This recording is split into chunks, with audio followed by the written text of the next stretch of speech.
Good morning all of you. Chemistry की class में आप सभी का स्वागत है।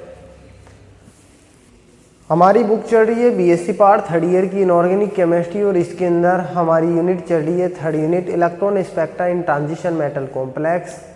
और electron spectra in transition metal complex के अंदर टॉपिक चल रहा है चार्ज ट्रांसफर स्पेक्ट्रा।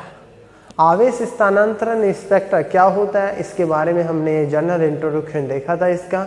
उसके बाद में हमने देखा था कि चार्ज ट्रांसफर स्पेक्ट्रा होता है वो दो प्रकार का होता है, ligand to metal charge transfer spectra और metal to ligand charge transfer spectra. और इसके अंदर नंबर 1 की बात कर रहे हैं हम, ligand to metal charge transfer spectra LMCT। देखो, ligand to metal charge transfer spectra के अंदर नॉर्मल इंट्रोडक्शन हमने देखा था कि ligand to metal charge transfer spectra के अंदर जो लिगेंड होता है उसके पास में इलेक्ट्रॉन डेंसिटी ज़्यादा पाई जाती है। लिगेंड के जो कक्षकों के अंदर जो इलेक्ट्रॉन्स होते हैं वो धातु आयन होता है या फिर केंद्रीय धातु आयन होता है, जो कि उसके पास में इलेक्ट्रॉन्स की कमी होती है। वैकेंट d ऑर्बिटल पाए जाते हैं। तो जो p ऑर्बिटल्स, जो फिल्ड p ऑर्बिटल जो लिगेंड के होते हैं उनमें से इलेक्ट्रॉन वो वैकेंट d ऑर्बिटल मेटल का होता है उनको स्थानांतरित किए जाते हैं, जिसके दौरान बनने वाला जो बंध होता है वो पाई बॉन्ड बनता है और उसे ही हम क्या कहते हैं, ligand to metal charge transfer spectra कहते हैं। देखो, इसके अंदर हमने ये देखा था, इससे पहले की क्लास के अंदर हमने बात की थी कि किस प्रकार से ligand to metal charge transfer spectra होता है, उसके बारे में हमने देखा था। उसके बाद में एक एग्जाम्पल लिया था, CDS का रंग होता है वो पीला कलर होता है, वो भी LMCT के कारण ही होता है। ठीक है, उसके बाद में कुछ हमने इसके अंदर थ्योरेटिकल पोर्शन देखा था और उसके बाद में एक डायग्राम द्वारा इसको समझा था कि ligand to metal charge transfer spectra होता है वो किस प्रकार से पाया जाता है और क्या होता है। ठीक है, उसके बाद में फिर से हमने इसके अंदर ऑक्टाहेड्रल कॉम्प्लेक्स कंपाउंड के लिए हमने ligand to metal charge transfer spectra की बात की थी कि किस प्रकार से जो मेटल के d ऑर्बिटल होता है और लिगेंड के जो सिग्मा, पाई और पाई एंटीबॉन्डिंग मॉलिक्यूलर ऑर्बिटल होते हैं या एटॉमिक ऑर्बिटल होते हैं वो मॉलिक्यूलर ऑर्बिटल बनाते हैं और उनके अंदर जो चार्ज ट्रांसफर स्पेक्ट्रा होता है LMCT और MLCT पाया जा रहा है वो किस प्रकार से पाया जा रहा है। उसके बाद में हमने एग्जांपल लेके इनको देखा था कि MnO4 माइनस के अंदर Mn+7 ऑक्सीडेशन स्टेट पाई जाती है और उसके अंदर D10 इलेक्ट्रॉनिक कॉन्फ़िगरेशन पाया जाता है, जिसके कारण फुलफिल्ड D10 होने के कारण जो d ऑर्बिटल होते हैं इसके अंदर फुलफिल्ड होने के कारण dd ट्रांजिशन नहीं होता है। लेकिन फिर भी यह जो मॉलिक्यूल होता है या फिर KMnO4 का जो रंग होता है वो गहरा बैंगनी रंग होता है, क्योंकि इसके अंदर ऑक्सीजन -2 होता है। उसके जो ऑक्सीजन के जो इलेक्ट्रॉन्स होते हैं केंद्रीय धातु परमाणु या फिर मैग्नीज +7 पर आवेश स्थानांतरण करते हैं, जिसके दौरान इसका जो रंग होता है गहरा बैंगनी हो जाता है।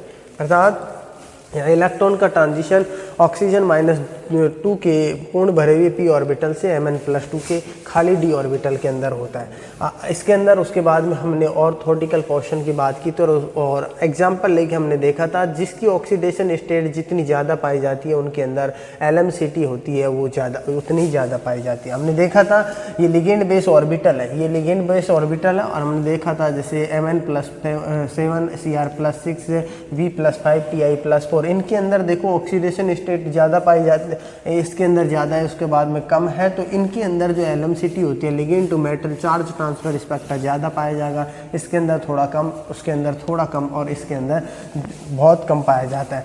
जिनके अंदर LMCT का मान ज़्यादा होता है, चार्ज ट्रांसफर स्पेक्ट्रा मान ज़्यादा पाया जाता है, उसका जो रंग होता है उतना ही गहरा प्राप्त होता है। हमने इसके अंदर एग्जाम्पल के अंदर देखा था, देखो हमने Ti+4 की बात की थी, तो इसके अंदर देखो LMCT होती है बहुत धीमी गति से पाई जाती है, तो इसका ये रंगीन होता है। उसके बाद में V5 की बात की थी +5 की, नारंगी पीला, Cr+6 नारंगी और Mn+7 गहरा बैंगनी कलर होता है।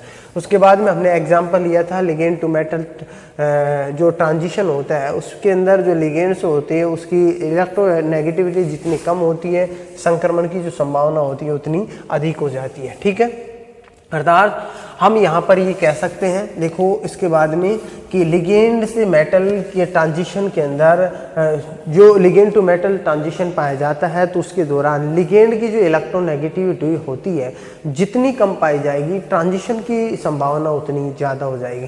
फॉर एग्जांपल की बात करें हम कि फ्लोरीन, क्लोरीन, ब्रोमीन और आयोडीन की हम बात करें तो आयोडीन की इलेक्ट्रोनेगेटिविटी फ्लोरीन और क्लोरीन से कम होती है, ब्रोमीन से भी कम होती है, जिसके दौरान जो चार्ज ट्रांसफर स्पेक्ट्रा होगा अर्थात जो चार्ज ट्रांसफर होगा या इलेक्ट्रॉन इजी वे के अंदर ब्रोमीन त्यागेगा, सॉरी आयोडीन त्यागेगा, क्योंकि आयोडीन का जो आकार ज़्यादा रहेगा, इलेक्ट्रोनेगेटिविटी कम रहेगी, इलेक्ट्रोनेगेटिविटी कम रहेगी तो इलेक्ट्रॉनों को आसानी से त्यागेगा। जबकि हम क्लोरीन की बात करें, फ्लोरीन की बात करें तो उनकी इलेक्ट्रोनेगेटिविटी ज़्यादा होती है तो इलेक्ट्रॉनों को आसानी से नहीं त्यागती है। जो लिगेंड अपने इलेक्ट्रॉन्स को आसानी से त्याग देता है तो उसकी जो चार्ज ट्रांसफर स्पेक्ट्रा का जो मान होता है उतना ही ज़्यादा पाया जाता है, और जो लिगेंड आसानी से इलेक्ट्रॉन्स को नहीं त्यागता है उनकी चार्ज ट्रांसफर स्पेक्ट्रा का मान उतना ही कम पाया जाता है। देखो हमने इसके अंदर ये देखा है लिगेंड टू मेटल ट्रांजिशन में लिगेंड की इलेक्ट्रोनेगेटिविटी जितनी कम होती है संक्रमण की संभावना उतनी अधिक होती है। ठीक है, अर्थात जैसे हमने एग्जाम्पल की बात की CuCl4-2 का गहरा नीला रंग, इसका कैसा रंग होता है? गहरा नीला रंग। ठीक है, गहरा नीला रंग किसके कारण? क्लोरीन माइनस Cl माइनस के जो Cl होती है, क्लोरीन होती है, वो Cu+2 को अपने इलेक्ट्रॉन या आवेश स्थानांतरण करती है, अर्थात आवेश स्थानांतरण के कारण होता है। CuBr4-2 के रंग की तीव्रता CuCl4-2 से क्या होती है? अधिक होती है, क्योंकि Br- की इलेक्ट्रोनेगेटिविटी क्लोरीन से Cl- से कम होती है, जिसके कारण Br- अपने इलेक्ट्रॉन Cu+2 को आवेश स्थानांतरण अर्थात Br-2 Cu+2 चार्ज ट्रांसफर आसानी से हो जाता है।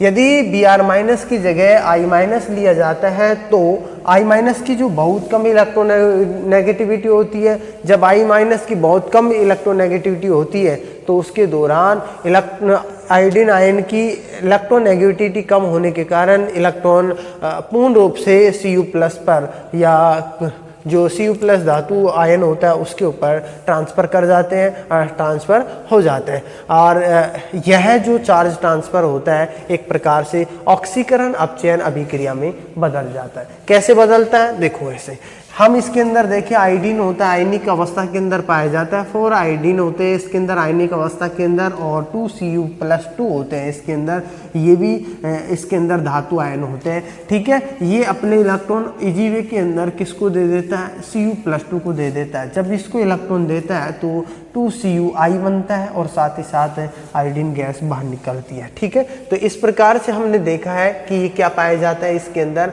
जो ligand to metal charge transfer spectra होता है वो कंप्लीट रूप से हमने इसके अंदर आज की क्लास के अंदर देखा है कि किस प्रकार से चार्ज ट्रांसफर स्पेक्ट्रा होता है। उसके बाद में नेक्स्ट क्लास के अंदर बात करेंगे हम metal to ligand charge transfer spectra होता है वो किस प्रकार से पाया जाता है, कैसे होता है। धन्यवाद।